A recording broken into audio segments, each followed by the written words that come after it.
Sa atong panahon karon no, ubay-ubay jud sa mga ginikanan nga nagmulo ang ilang mga anak karon nga nasa hamtong nga edad, wala nay batasan, wala nay respeto. Kaya balo ba ka ginikanan haay mga hinungdan ug naay mga pipilang rason ngano na inaanak karon ang mga kabatan-unan nga wala nay halos pagtahod sa ginikanan. Una, maybe sa gagmay pa na wala jud nimo naagak na sa Kristohanong mga buhat. Ilabi na wa nimo na tudloi nga magampo, magila og Ginoo. Paampuon nimo sa di pa matulog og pagmata nga numan kay ang imong gilantaw nga maningkamot ka para nila, para masuple ang ilang mga needs, mabuhi nimo sila maedukar, maayo man na. Pero ang sipyat diha, nakagugol lang tatanan, nakatutok lang tatanan sa lawas nga panginanglanon, walay espiritual. Ngano man, ang usa gani ka anak nga imo nang patubuon sa pangginoo, pailhon nimo na sa Ginoo sa maayong pamatasan kung unsa mga sala nga gidali sa Ginoo, makalaom ka nga inig kahamtong niya. Magtubo jud na nga buutan nga may kahadlok sa Ginoo.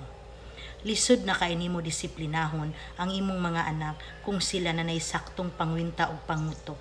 Kay ngano man, daghan na kay nakabayas sa ilang pangisipan karon, ilabi na gayud ang gadget o ang ilang makita sa social media.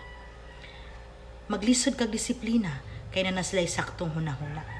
Mo nang lami gid unta tong sa gagmay pa.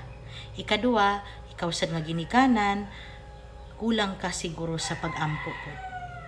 Wala nimo na gipahinungdag pag-ampo nga unta Ginoo kining bataa motubo ni nga usa ka buutan nga Kristiyanos, tabangi ko Ginoo nga kining bataa motubo nga may kahadlok kanimo ug buutan nga makapahimot diha kanimo og dinhi sa kalibutan. Nakulang ta ngano man ang atong pagtuo nga kita buutan nga pagkainahan nga masupply nato ang ilang mga needs. Diha nato gigugol gitagaag pagtagad ang atong mga anak. Maunang uban karon daghang maginikanan nagsubo ug nag-iyak yun.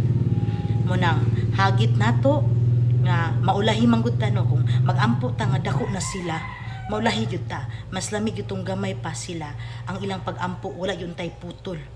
Hangtod asa kutob ang ilang kinabuhi, kita nga ginikanan pahinungdan nato pagampo ang atong mga anak.